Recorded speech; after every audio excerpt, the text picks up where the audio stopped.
Hey YouTube, me again, and Loki. So tonight I wanted to do a video on some of the most common reactions and questions that I get while we are out in public. A lot of service dog channels cover this, but I just wanted to give my viewpoint on these. And so this is going to be a little bit of a longer video. I apologize, but I think that all of these are important things that most people need to know that they won't know unless they've been told or unless they've seen it on another channel. So here we go. We are going to start with the most common reactions that I get from people. With Loki being a German Shepherd, there are a lot of people that are, we'll go this way. There are two main reactions that I get from people with Loki, and neither of them are indifferent. There are people who are absolutely terrified of him, and they will have expletives flow from their mouth, followed by promptly running away and pulling their child away with them. You know, that reaction doesn't make me feel good. I understand that there are people who have had bad experiences with German Shepherds or bad experiences with larger dogs in the past, but still, if I'm bringing a dog out in public and it says service dog on the vest, it's not going to be misbehaving. And that's a more common reaction than you'd think. There are a lot of people who really want to come up and pet, which I'll talk about later. Or people that start telling me, oh my gosh, I had a German Shepherd this one time, and all I really want to do is go in and finish buying my toilet paper and getting out of there. Not that I don't care about your previous dogs or your life story or anything like that, but I really just needed to go in and get toilet paper or go and get some other necessities for my house and get out of there. It was supposed to be a 10-minute trip, and now it's turning into like an hour trip because everyone wants to stop and talk to you, or they are running away from you, and then you try and avoid those people at all costs. So there's that reaction. The other one is a lot of people just kind of stop and stare. And that's something that at first I wasn't really used to, and now I'm very used to. People they'll stop what they're doing and they just stare at Loki like he's a unicorn, or that he's got 3 heads or something like that. And I mean, he ignores it and I ignore it, but people do just stop in their tracks and stare. So that's fun. Other people just avoid him at all costs, like I said earlier, and that's fine. But I try and avoid those people back then. If he made them, sorry, I'm like removing tons of hair off of him. If he's making them that uncomfortable, then I try and stay away from them as well, because dogs will start reacting to how people feel about them. So if they're uneasy, then he's going to be uneasy. With all of his training, he's a little bit better about that he'll ignore it. But especially being a German Shepherd, I can tell that someone's uneasy, and then he reads my feelings and my body language like a book. And so he'll start to get uneasy around that person, and he won't do anything about it. He's very calm, but he'll certainly shy away from them. So, I just try and avoid those people so we can avoid any of those kinds of reactions. The secret petting, and I do put secret in quotes because some people will come up and they see the service dog vest and they still want to pet him anyway, and they say, can I pet your dog? And I say, no, I'm sorry, he's working, but thank you so much for asking. If he wasn't working, I'm sure he would love to have you pet him. And then I'll walk past, and then they try and just secretly put their hand down and just touch his butt, or just touch his head real quick. And of course, Loki, being a well-socialized dog, is like, oh my gosh, pets. And secret is in quotes because I see it. And I'll normally ask them again. I'm like, please don't touch him. He is working. He has a job to do. He's keeping me safe. Please don't touch him. And they'll normally say oh, I'm so sorry. It's just he's so cute, or it's just he's so pretty or handsome. I get it. It's a dog in Walmart or the mall. However, it doesn't mean that you can just go up and pet any dog that you want. That's not what these guys are for. Belle, my little border collie, is a therapy dog. That's what she is for. That dog you may pet to your heart's content. You may pet her as much as you want, but not Loki. Loki's there for me. Belly's there for everyone else. The plain old pets, they'll just come up and start petting my dog. Like they'll just come up and start like rubbing his face and making kissing noises and trying to hug him. And I'm just standing there like, excuse me, I'm sorry, but he has the service dog vest on and it says do not pet. Could you please not pet him? Like, did you not read it? And I am so sorry. I didn't realize he was a service dog. It's a dog in the middle of Walmart. That's not a normal thing, which means there's probably a special exception that he meets to be able to go into Walmart, aka being a service dog. So just don't pet service dogs. You can ask and some owners will say yes. Like if I'm sitting down, and since he's mainly a mobility dog, if I'm sitting down at a table and like enjoying my lunch or something like that, or if I'm sitting down and taking a break, then normally if people come up and ask, I'll let them pet. But other than that, if I am up and standing and walking, or attempting to walk in my case, no. You can't pet him. Sorry, not sorry. The disbelief is pretty common. I don't know how many times I've been told, well, you don't look like you need a service dog. And I go, yes, I understand that. Not all disabilities are visible, but my disability, we decided that it was best to use a service dog as treatment. And then they start trying to ask about my medical history. And those are things that I'm not comfortable sharing with the general public. Close friends, family, absolutely. I'll tell them exactly what's wrong. Or my students at my school, they know exactly what I'm going through. But, just Joe Schmo on the street, I'm not going to tell you my medical information. I'm sorry. But just because I don't look disabled does not mean that I don't have some issues going on. So next time you see a service dog and you're looking at the handler going, man, they look normal, think twice, because not all disabilities are visible. And my sister has a patch on her service vest that says that. That's one of my favorite patches, and I need to get one for Loki at some point. The other one that I get a lot, since Loki is so big, since he does do heavy mobility work for me, he had to be at least half of my body weight for it to be safe for him. And of course, we got all the x-rays done and everything on his joints to show that he didn't have any like hip or elbow dysplasia before I started the mobility work with him. But, he's a good 96 pounds, and everyone just goes, oh my gosh, he's huge. To which I say, yeah, but he has to be. For the work that he has to do for me, he has to be big. So yes, of course he's big. Thank you for telling me and stating the obvious. I didn't know that before.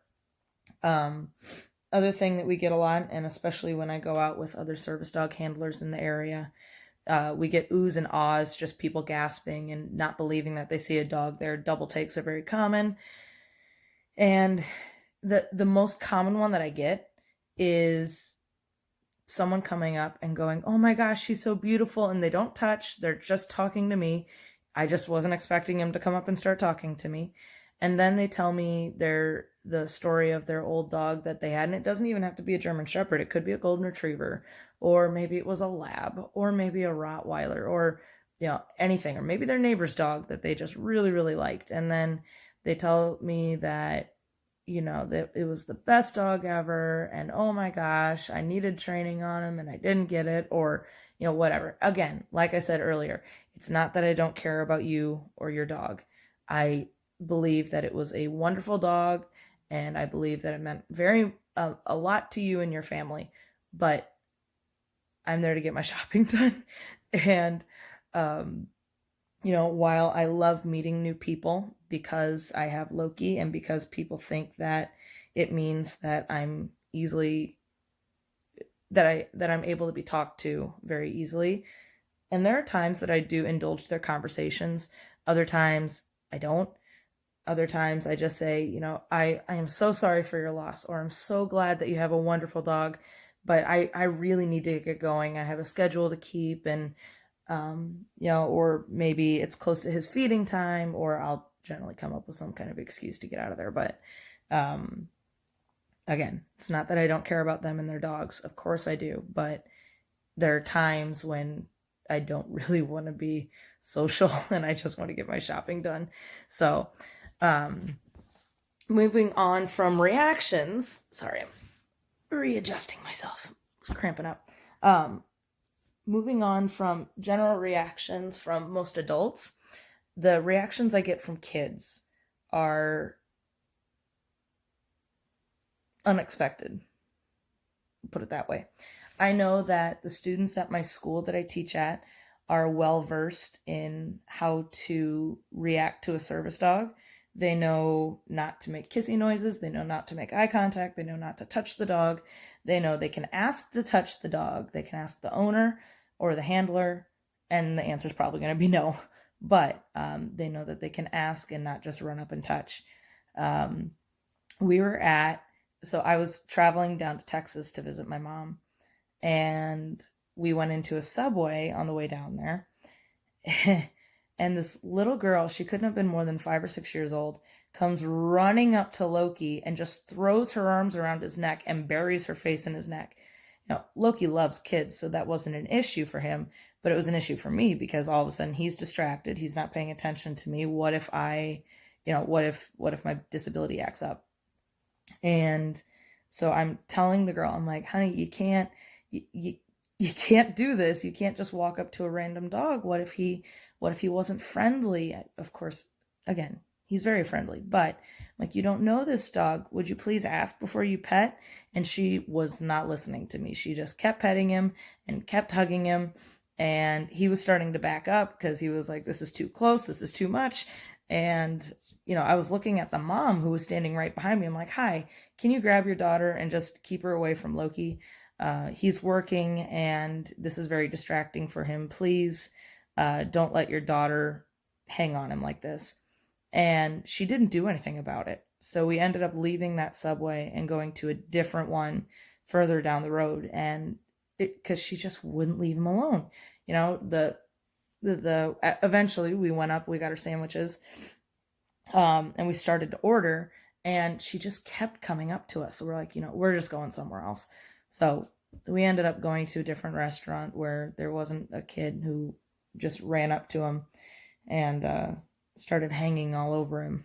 So the other surprising one with kids is I think kids are watching more YouTube now, obviously, and I think they're stumbling across service dog channels because they're actually pretty well versed in service dogs. A lot of kids, especially the 9 to 10-year-old range, will be walking through the mall and, you'll see the parents react to the dog and the kids go, Mom, Dad, you can't touch him. He's a service dog. It says that on his back, which means that you need to ask permission, but they probably won't let you touch him. And, then it sparks a conversation there, which is great for educational purposes with the adults in this case, or with general public who are passing them and walking by them. So I'm pleasantly surprised about that. Really, really pleasantly surprised. All right. Questions that I get. The biggest one being public access questions. Okay. Here's my thing, folks. There is no certification or ID cards for service dogs. There just isn't. I know that you see the online registries where you can pay like anywhere from $20 to $200 to get an ID card that has your dog's name on it, has an ID number with it, says the breed, says their name, whatever, and then you get a certificate that says this dog is a service dog. Fun fact for you guys, those don't exist. They aren't real. With the ADA, the American with Disabilities Act, you cannot ask for identification for the dog because there is none. Because of owner training, and I owner trained Loki, so I mean that's very near and dear to me. with having the owner trainers, you cannot require people who are getting service dogs to go and take their dog to take a test and pay to take a test because they might not be able to afford it, and then pay for the ID card because they might not be able to afford it. So it's a struggle there.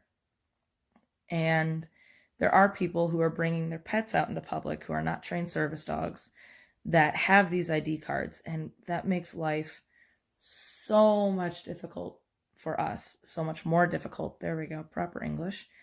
When I walk up, and I was on Metrolink one time, and a police officer came up to me and said, "Hi, your dog looks really well behaved. I don't believe that it's a fake service dog, but do you have your registration and your identification with you?" I said, "I have my identification. I have my driver's license, but Loki does not have identification because he is a service dog. And under the ADA, there are 2 questions that they can ask. They can ask, 1, is that a service dog? And 2, what task or tasks is it trained to perform? They can't ask you to demonstrate the task unless it's a service dog in training. If it's a service dog in training, they can ask you to demonstrate. But if it's a fully fledged service dog, they cannot ask you to demonstrate the tasks. They can ask what kind of tasks. They can't ask you about the disability that you have. They can't ask you, what medications you're on, or, anything like that, or the dog's history. They can ask, is it a service dog? And what task or tasks is it trained to perform? So I can't begin to explain how frustrating it is whenever I go into a public place and they ask for identification, and then I have to go through the whole spiel again. I normally carry 88 cards with me that have the service dog laws on them. That way I can just hand it to them and have them read it and explain it if I need to. There have been some places that don't believe me, and they end up kicking us out of the store, and I normally call the store owner at that point and say, "Hey, this is going on. I don't want to create a big deal out of it, but I'm just letting you know they did break the law. It is discrimination if you kick us out because of a service dog." Now, if Loki was being unruly, or if he was barking or disrupting everyone else's day, then of course, ask us to leave. That's totally fine. But if he's well under control, or tasking, or doing what he is supposed to be doing, then there's no reason for us to be kicked out of the public place. So again, there is no identification for service dogs. Please don't get identification for your pet and try and pass it off as a service dog. It makes everything so much harder for the rest of us who have legitimate service dogs that really need to get into public places and are then denied access because we don't have a fake ID. So, funny question. Does he bite?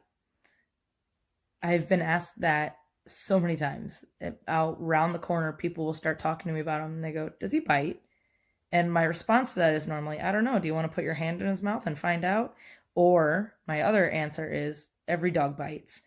I mean, if you start, pulling on his tail, pulling on his ears, sticking your hand in his mouth and irritating the crap out of him, sure, he's not going to be super happy about it. I don't think he'd actually bite. He's a good boy. So, aren't you? You a good boy? He's a very sleepy boy. We went on a nice little walk tonight and then did some training afterwards. So he's a very sleepy boy. But anyway, does he bite? It's like, I don't know. He doesn't. I'm not going to bring an aggressive dog into public. No, he doesn't bite. And that normally puts people at ease, I think. But then again, to me, it seems like a no-brainer question. It's like, would I bring a dog that bites out into public? Let me think about this. No, I wouldn't. The other question, and this one was surprising. So Loki is a mobility dog, as I've said before. And so when we're walking around, I'm normally holding onto his harness for stability purposes and for a momentum pull. And I talked about the momentum pull a little bit in my loose leash walking and healing video. So if you're curious about that, go there. But I I get the question a lot of, are you blind? And that surprises me. And no, I'm not blind. I'm not visually impaired, but there are other kinds of service dogs. And I think a lot of people think that the only kind of service dog are guide dogs or diabetic alert dogs. Those are increasingly more popular now. And so they assume that I'm blind or diabetic, and I say no, I'm not blind or I'm not diabetic. He's a mobility dog, and he's here to help me from, I normally say, eating asphalt, so falling on my face. And that normally sparks a intriguing conversation between me and them. But it just takes me off guard, catches me off guard that people don't know that there are other kinds of service dogs. And, there are all kinds of service dogs. There are, guide dogs, of course, for the blind. There are dogs for the hearing impaired. There are psychological service dogs, which my sister has one. I'm currently working with Willow to get her ready to go out in public, and then wherever Natasha gets her next job, she'll go with her. So we're working with her as a psych service dog. Loki is a mobility service dog, and there are medical alert dogs, and the list goes on. The amount of things that the service dogs can help with is pretty much endless. They are so amazingly intelligent and so easy to teach to help mitigate disabilities. It's honestly, it's absolutely wonderful. So, am I blind? No. There are lots of other kinds of service dogs, and normally I try and use those moments as a teaching moment for those people who ask. I'm a teacher by profession, so I try and educate as many people as I can, whether it be about my normal subject, which is music, or if it's about a service dog. So I feel that is part of my job as a teacher, to educate the public about service dogs. And the last most common question that I get out in public is, can I pet your dog? Again, if I'm taking a break and I'm sitting down and I'm letting him have a break, then yes, I will say, yes, you may pet the dog. I agree. I follow Service Angel Percy. If you don't follow her channel, please follow her channel. It is phenomenal. I love her and her service dog and all the education that she does. She spreads such a good message. And, I agree with her. She says it doesn't matter if he has his vest on, or in her case, she has a female service dog named Percy, and she's a golden retriever, and she's absolutely gorgeous. And she says it doesn't matter if the vest is on or off. I determine if she's working or not. And that's true. It's up to the handler if the service dog is working or not. So, if I'm sitting down and taking a break and I'm letting him lay down and take a break, then of course, if you come up and ask to pet, I'll let you pet. Or if I'm sitting down to eat and for some reason you come up and interrupt my lunch and you ask, then, of course, he's not tasking at that point, and I'll say, absolutely, you can pet. But if we're up and walking around and he is tasking, then I always say, no, you can't pet. I'm sorry, he is working, but, try and find us later and you can ask again, or, just, no, not right now, he's working, but thanks for asking. There are a lot of service teams that no matter what, they won't let people pet, and that's okay. That's up to them. I understand. But, with Loki, I really want him to be an ambassador for the breed. I know that a lot of people are terrified of German Shepherds, and I think they are amazing and wonderful dogs. They're so loving, and I want to give people the opportunity to have a positive experience with a German Shepherd, especially one that's as well trained as he is.